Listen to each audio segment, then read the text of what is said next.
welcome to section 2 on our discussion about the shortage of HGV drivers.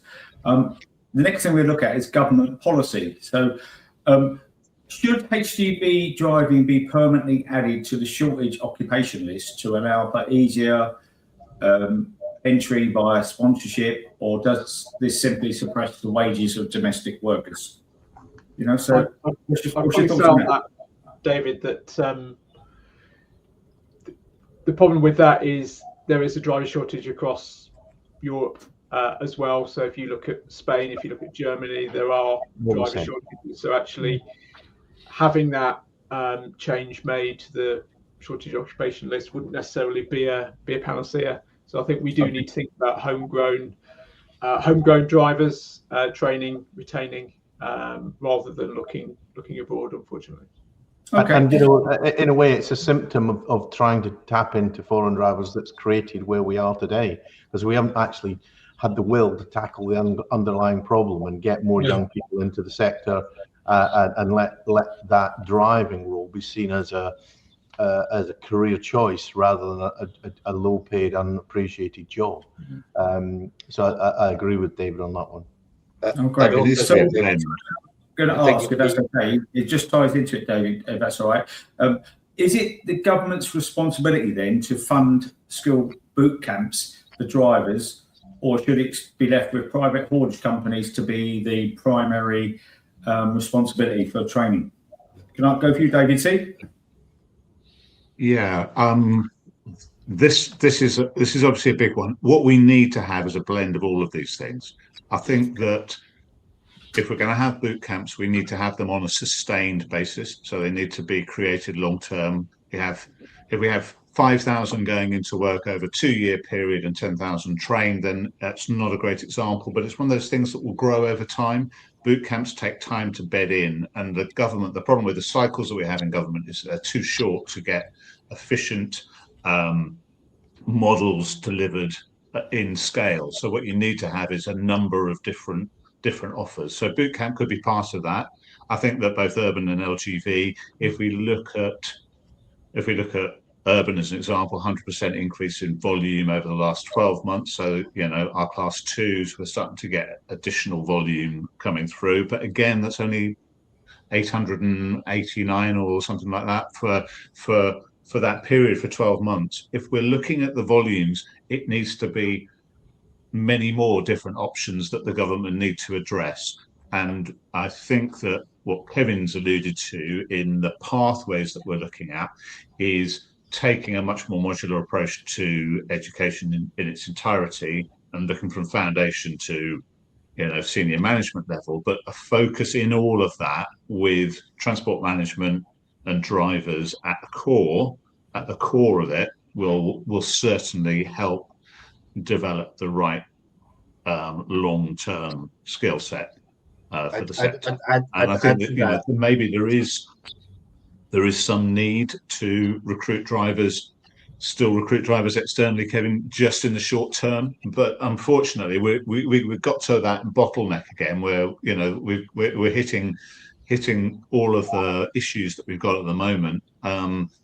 And we haven't resolved the problems of the past, and that's where we keep on getting to. We keep on getting in this cycle, and then we panic, and then we haven't got the structure and the foundations in place to really build long-term career progression for everybody. And that's what we need.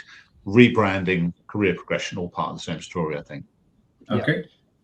And just to add to that, I think it's really important that it's also through a national lens, or ideally a UK-wide lens. You know, a challenge we've got is logistics in many ways is a UK-wide sector. I know there are parts of it that focus regionally, so it's not uniform, but the types of skills that are required are relatively uniform nationally, and that is running counter to the government's devolution agenda. And it's wanting to give more power to regional mayors to drive their own growth agendas in those regions, which comes with it their own skills angles to supporting that growth. So we're going to have to navigate that, both by increasing awareness in government that we've got national requirements, and also engaging with regional mayors who've now got funding for things like boot camps, that they do need to think about logistics for their regions, and awkwardly, and this is where devolution can be a challenge, logistics based in their region that supports other regions, which is basically the whole of the Midlands. Like, it isn't, the logistics isn't in the Midlands to serve the Midlands. It's because it's in the middle of the country. And one of the things we've talked about is the funding of courses. So the apprenticeship levy, or the growth and skills levy, as it is now termed, is just too rigid. So one of the asks that we make of government is actually whether this could be used for short courses, so training drivers. At the moment, it's not geared towards that, and actually that flexibility would also help people get the most out of it, because there is that frustration if you're a company that pays into the apprenticeship levy and actually you're not getting the benefit from it. But a loosening of that, looking at those short courses and how we can fund those, get people into the industry, I think would be really beneficial. Yeah, I think we had hoped, I think a lot of us had hoped when Labour started talking about that it would be more flexible. We've had the beginning of those announcements from Pat McFadden earlier this week, with a small number of apprenticeship units announced. A couple of them are pretty relevant for logistics, not to driving. You know, it's artificial intelligence unit, and also related to vehicle charging. But it feels like, you know, we'll now need a particular push on Skills England to get some units, apprenticeship units in that suite that are more relevant to driving. It's the first step, though, I think, and they've identified those sectors. I'm already developing some AI for a particular large logistics organisation in the unit style, and I think that is definitely going to be the way forward. And I think as they transition beyond the 8 sectors and into the next batch, I think logistics will be in there, and I think we will have opportunities to put units together as short as, you know, a few weeks, and we can start to build modular structured programs that deliver the results for the sector, rather than take something off the shelf and deliver it.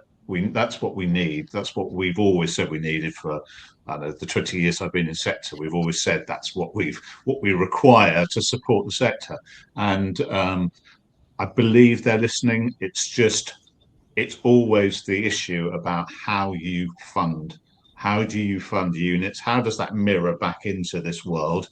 And then it's getting short courses to be recognised, so it's getting them to some kind of off-qual recognition. How does that happen, and what do we pick that meets the needs? But all of that has to come from a coherent approach from Logistics UK and RHA and the sector overall to say here's exactly what we need. And I don't think anybody has really detailed that in, you know, what does 100% satisfied look like? What's the perfect image? I think that Kevin's doing some work on that at the moment, but I think that's where we need to come to quite quickly. We need to do an internal PR role in terms of developing that message, because at the moment, since the levy was introduced, the sector's paid in almost 1.5 billion and probably only recovered about 400 million in terms of apprenticeships that it's utilised. So across the industry, we've got a certain amount of cynicism about the apprenticeship levy and what it can actually deliver. So we're going to have to change that mindset in the industry, as well as being able to have shorter courses which are more relevant to what our needs are. No, well said, Jim. And I think, you know, again, from outside of, you know, that works in the logistics sector looking in, you know, almost need and we'll talk about it at the end, but a single voice that represents and works on behalf of all of you companies and associations, you know, that someone can listen to. You know, it'd be great if you could do that. To what extent, you know, is the shortage in HGV drivers caused by maybe lack of government investment in safe, clean roads first, and also the road facilities, you know, rest stops, etc., staying overnight places, which don't seem anecdotally to be as good as the European options? Yeah, I mean, I don't think we've got a culture and a political policy culture in this country of seeing investment in transport as an underpinning of growth. It's relatively reactive, dealing with points of congestion, very passenger and motorist focused. Unlike, if we turn the clock back to why the railways were built in this country for the first place, when it was part of the Industrial Revolution and building for logistics. Other parts of Europe, not all parts, but other parts of Europe do it better and recognise that efficient transport corridors, whether road or rail, connecting to ports and key cargo aviation hubs, they see that as more central to the economy than we do here, and we need to start to address that. I think it's good. It's really positive that we've got a chancellor that's focused on infrastructure as a way of achieving growth. What we need is a Department for Transport that's talking the right language to the Treasury and plugging in ideas for schemes, infrastructure schemes that speak to that growth message, rather than dealing with maybe legacy transport network issues that it had on the list for 10, 20 years, and be a bit more strategic. We did some research of Oxford Economics 2 or 3 years ago that directly related the UK's productivity challenge with our underinvestment in infrastructure compared to our international peers. And then we also did some work the year later to identify the the UK logistics network, which is something the government said it would do, but hasn't. The last government said it would do, to be fair. This one never said it would do it, but still hasn't done it.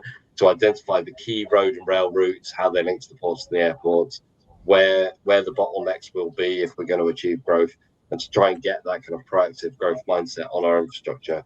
We're not there yet, but we need to keep pushing on that. And it's viewing facilities as critical infrastructure. I think what we need to see is the government to view it as something that is essential for logistics, for the whole UK economy to actually function. So it's not a nice to have; it's something that is integral, and part of that needs to be through planning. And when large facilities are planned, actually, you think about facilities as part of a wider investment in an area, when it's whether it's industrial development, whether it's housing development. Actually thinking about facilities as part of that is really important. And I think thinking about the recruitment and retention of drivers, the lack of facilities is an issue, and the lack of secure facilities as well. So only around 4% of HGV parking is actually secure. So when you think about the challenges you have as a driver, actually the stress of being in an environment where it's not safe, you don't feel safe, there's a threat of freight crime, also feeds into that negativity that you may feel as a driver, and feeds again into the retention issue as well. Particularly as a female driver, as well. I've got 2 daughters, and if they said they were going in that would be a concern for me. So no, that's very good. Any comments on that yourself, Kevin? Look, it is an issue, but I think, due respect, we're getting fixated with one segment of the driver population again, and it's not the whole driver population that needs overnight stays and safe showers and things like that. Only people who travel outside their local area. Our biggest shortage is going to become that final mile solution, and they're not worried so much about overnight. They're worried about being paid properly. They're worried about career paths. They're worried about local road congestion, and all those kind of things. So it is relevant, but I think we shouldn't get distracted from the bigger picture of what we need to accomplish as a sector, and we actually need to stop only approaching government about problems that affect that narrow strand, and see the whole landscape of what government needs to look at. And that is critical, because we'll end up with another silly decision if we don't, because we've got this problem now with lack of Class 2 drivers, because the lobbying around the Class 1 was stronger, and it suited the big players to have that. but it's now created a monstrous problem that is going to be enormous in the next 5 years if we don't react to it today. So, but I don't think it's the most important thing. Good. Well, my next question's almost answered itself, because I was going to say to you, you know, will there still be a shortage of HGV drivers next 5 years from now? So without asking the question, I'm sure we're all thinking from the conversation there will be. So let's start looking at some takeaways. So what can we do? You know, because we're talking about it and we've reflected on it nicely. What can we do, you know, to improve the situation? Sort of like, you know, like direct takeaways. So, you know, the one thing I was thinking about is, you know, we're talking about perception of the industry, etc. Is there such a thing as a marketing budget for the industry to market itself? And that sounds quite a radical thing, but is there, or could there be one where a group gets together? Well, so what? I don't think there's any silver bullet to any of this. Yes, there will still be a driver shortage compared to the amount of drivers the economy needs. Yeah, that's a good one. And especially if we're going to get the economy growing, which I think we all want to need it to. And there's no silver bullet because there's this whole pathway of whether we're, you know, whether we're talking about young people thinking about their future, when we're talking about slightly older young people when they're actually applying, when they're joining. You know, we can see in the statistics, there's a dip in the driver demographic, actually not at the youngest age, but sort of more, you know, 40s. So it seems to sort of relate to probably what Kevin was talking about. But people think, well, they start and it's all right, but then they have a family and then they move away. So it's different stages of life. And there are different. But then the question was, stage. But on the PR campaign, on a PR campaign, there is a PR campaign aimed at young people to consider a career in logistics. It's been going for the last few years. It's been really successful, and through trade associations and other work, there is a huge amount of, we could call it government PR campaign to encourage government to raise awareness or to understand the importance of logistics. There's probably, I'd say, a lot more needs to be done at the local authority and combined authority level, given the devolution agenda, to address their understanding of what logistics needs to deliver, particularly in urban areas, but also for planning in wider areas. So we need to be focused on the audience because it's different for the different challenge. But you said, Ben, and obviously it's all news to me. So you said there is a campaign going, but who owns it? And is there like a general budget? That's what I'm saying. So is this a Logistics UK thing you're talking about, or because I'm thinking a much bigger thing than that? So almost a group of all the associations and the, you know, associations. So that's what we're trying to create. That's what we're trying to create in the career logistics career partnership. Its purpose is really two areas. It is to make sure we drive awareness at a level far greater than we've ever been able to achieve before. Because we go back to the point, UK Logistics does a bit, RHA does a bit, other organisations do a bit.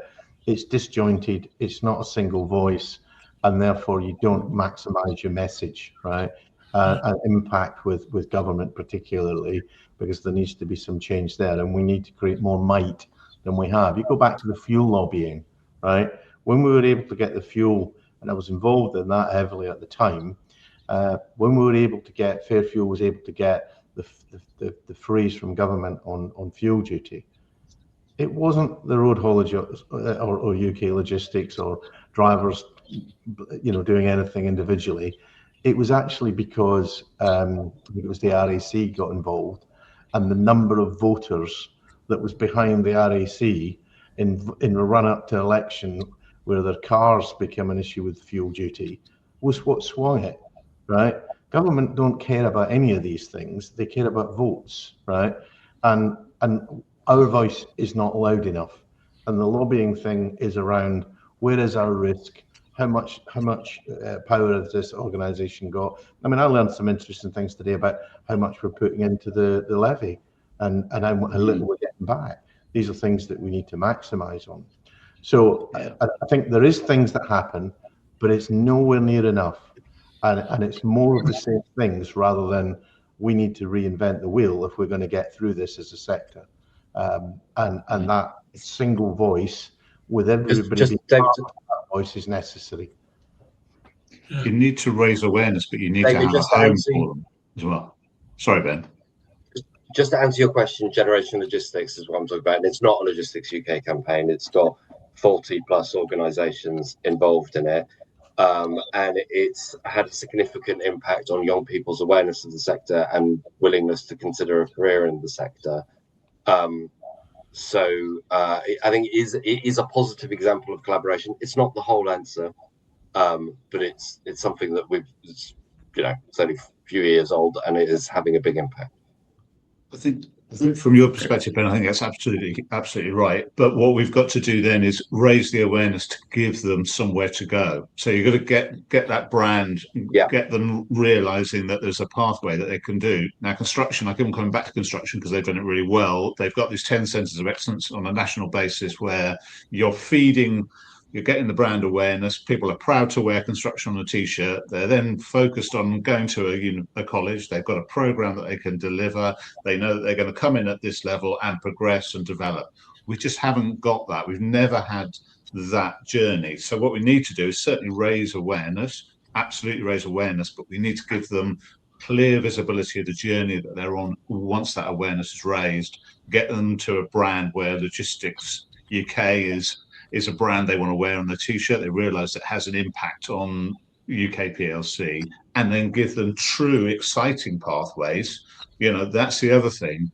Traditionally, our education and what we've provided hasn't been targeted and delivered in a way that will inspire. And what we've got to do is, when we're coming back to reinventing this, we've got to get it to a programme that people want to share. They want to tell people, I'm on this program, and it is incredible. The experiences I've had, the opportunities that I've got now, and we have to realise that actually outside of driving, the logistics sector has some really well-paid positions. In team leader and in management, in those kinds of roles, it's a good sector to be in. So we have to paint it in the round, and drivers are a core part of that, but they're not the whole picture. We've got to paint logistics as a visionary piece. We have to make people really understand what we're talking about. I think that's my mission every day. That's what I get out of bed for. But 100% right. And not to undermine what Generation Logistics have done and have tried to do,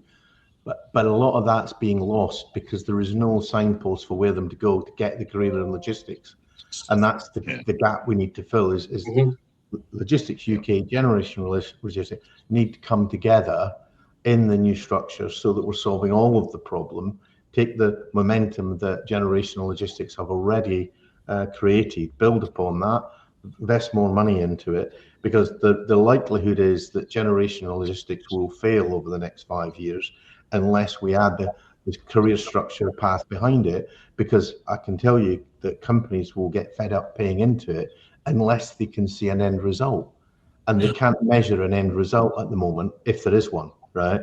So what we want to be able to say is we created awareness, and we took from 0 to X number of thousand young people coming in through our career paths every year. That's tangible, it's real. So when you go to ask people to invest in that structure, to say, yeah, I'll help with you, with awareness, you can demonstrate that awareness actually has an end result. And I think that's the squaring of the circle that we're trying to do with Logistics Career Partnership. We'll bring all of the elements together and make sure that the voices are heard and the career paths are delivering. Yeah. But we also have to have innovation. It's about innovation hubs, Ben, as well. I believe that what we have to have is that, it can't just be, it can't be wagons. We need to have AI. We need to have big data. We need to have all of that embedded.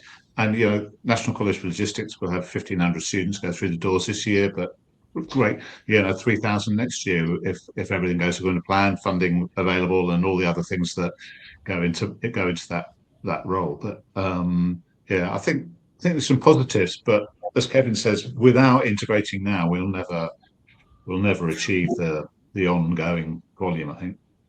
You guys, we're blessed to have some good people here, and again, thank you for your time. But we've got obviously Logistics UK, we've got the RHA, we've got people providing funding and training into the sector. We've got Kevin, and if Paul Sanders, from the APN, wasn't at the HSBC conference day, he would have been on here.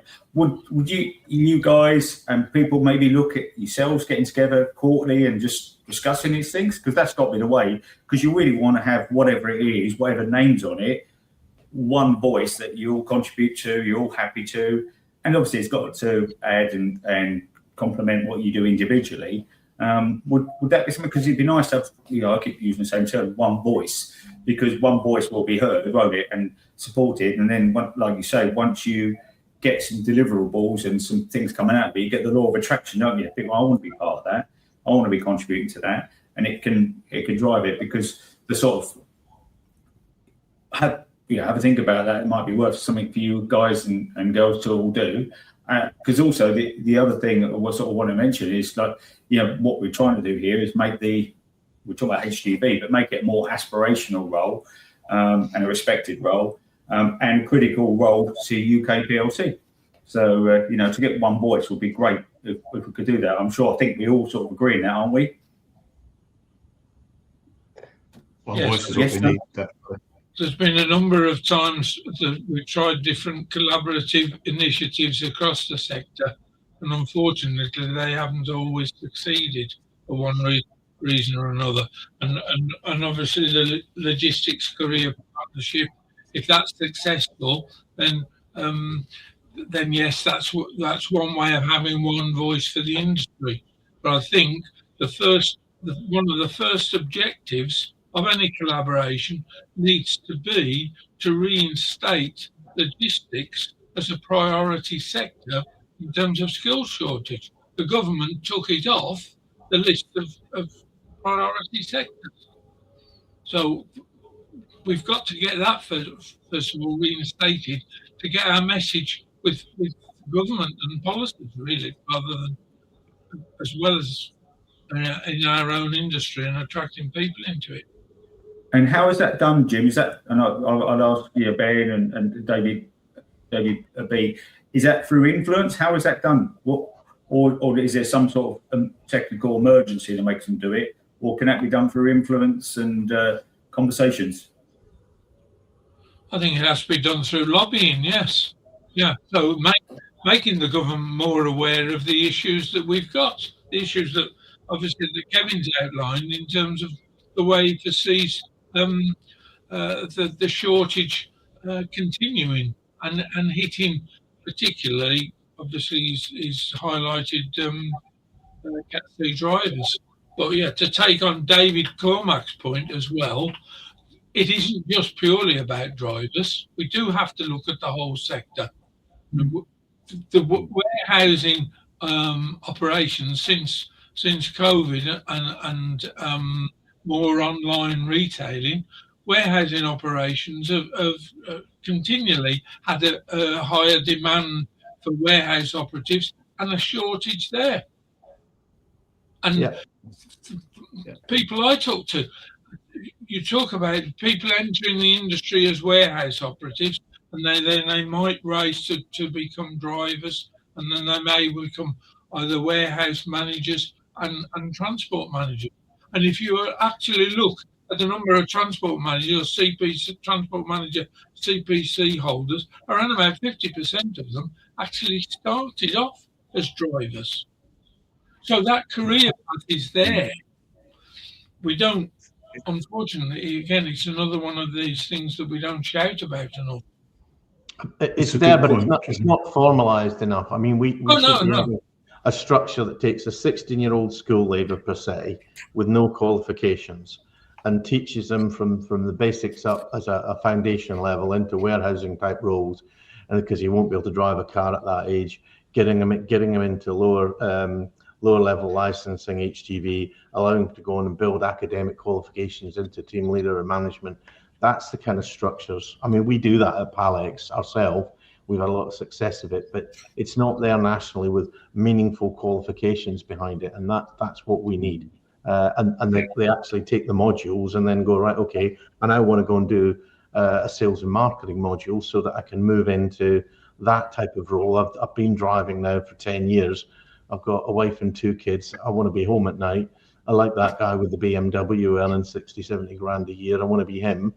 You know, and he can get that modular course done and get those jobs. Because I can tell you now, I would double the number of salespeople we had in pallets. I can't get them. They're not out there. So you're right, David. It's the whole breadth of what we've got to offer that we're not capitalising on. Yeah. The program I've developed recently is called Entry into Logistics, and that is unit based. It's not any qualifications off a shelf. It's a boot camp structure. It's structured over 3 weeks, and it's an entry into logistics. And it's been so successful. Every large warehousing group has taken it, and it's I've got people graduating today, but it's about creating a vision for the sector. So week 1 is all about just about the sector. It's just about sharing the sector. Week 2 is about the specifics of what a role, if a role could be, and then week 3 is getting ready for what the world of work is going to be like in logistics. And here's why this is important. These guys at the moment are trying to lobby government because that doesn't really exist. You could go to government with hang on, you've got a problem with 16 to 25-year-olds, 1 in 8 unemployed or not in education. We have got a scheme in our sector, our industry that deals with that. Let's get some support. Let's get this happening. And they'd want to listen to that because it's politically hot, right? They've said it as something they want to achieve. But we are not organised enough to have that fully in play. And that's what we've got to get in play. Yeah, it's demonstrating that there is something that is successful that is being delivered already, and then government likes to adopt things that are already out there and being effectively delivered, and that's very much my model. We'll take some pain to develop these programs and get them out there because it's absolutely key that we're able to have those conversations and say that this is the future.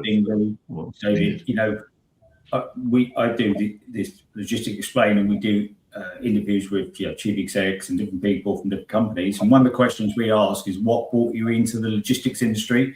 And we started in June 2024. No one, I've asked the question, actually planned to get into it. Everyone fell into it, including myself, probably all you guys. So so we want to make it much more attractive, have an excitement, and we all know what a wonderful career it is. And as someone said before we start recording, I think roughly 1 in 12 are either working in or something closely related, to the logistics industry. So for government UK PLC, it's an important thing. Yeah, really, really important thing. So hopefully we can do that and move things along. So really appreciate all your time and that, guys. So what we'll do is just go around. We're going to come to an end now, and obviously we could have the magic bullet, we would have fired it. So if there's one thing that you think we should be doing as an industry in the next, let's say 6 months rather than 6 years, what would that be? So should we start with you, Kevin? Are you okay to start with that one, Kevin? Well, I think we've already started it. We need a single voice with more power that can lobby government and put career structures behind it. We need all of the voices in the industry, the trade associations, the large players to vest to this for a common good. Taking the good work done by Generational Logistics so far and saying, right, that's part of the puzzle, but it's not all of the puzzle. We've got great work being done and started to be done at the National College. Take that, add to those things that are already there, and push forward hard in the next 6 months with the campaign to make the awareness of the careers partnership we're creating, and use it to lobby against government. Thank you. David C, sorry. I would agree with what Kevin said. So raise awareness, create a brand, and get pathways that really mean something to the sector, and populate those pathways with great motivated people who understand that their future and career is in logistics. Wonderful, thank you. Ben? Yeah, I think we need to be positive about the, as we mentioned, the collaborations that have started and are ongoing, and build on them, and build that into the message that we're taking to government, making clear how doing these things, getting more young people into the sector and training progressing through the sector, as does happen, but telling it in a clear as story as possible, showing how that meets the government's growth objectives, our growth objectives, and also in particular at the moment on a skills front, tackles the growing issue of NEETs that the government's clearly so focused on, and is you should be a worry for all of us. Thank you. And David B? Yeah, on collaboration, a lot is happening at the moment, obviously with Generation Logistics, the work we do as fellow trade associations coming together. So there are lots of positive conversations. So it's building on that and making sure we do collaborate. I think I know you've said 6 months, but we also need to think about some of those long-term drivers as well. So talking to government about the growth and skills levy, about how we get people into the industry, some of those reasons why people leave. So yes, it's about facilities. Yes, it's about conditions. So having those tough conversations as well. So there are those short-term things which I think we all agree, collaboration, having a single voice is really important, but also thinking about those wider, longer-term conversations as well, which we can have alongside. Well said. And Jim? Pretty much the same, really, in terms of collaboration, but in terms of actions for the next 6 months, I think the one thing, well, two things really. One would be to lobby for getting the sector back as a priority skill, and secondly, to initiate a definitive programme which would be suitable for NEETs, because we do have that opportunity within our sector to bring NEETs into warehousing roles and bring them into logistics, and then develop them along the career path that Kevin outlines. Great. Okay. Well, I just want to say thanks for all your great comments and thoughts and time. There's some really interesting stuff, and I hope the industry can sort of work together for the greater good and to improve the world. Thank you so much for your time. I'm sure our viewers and listeners will really like it.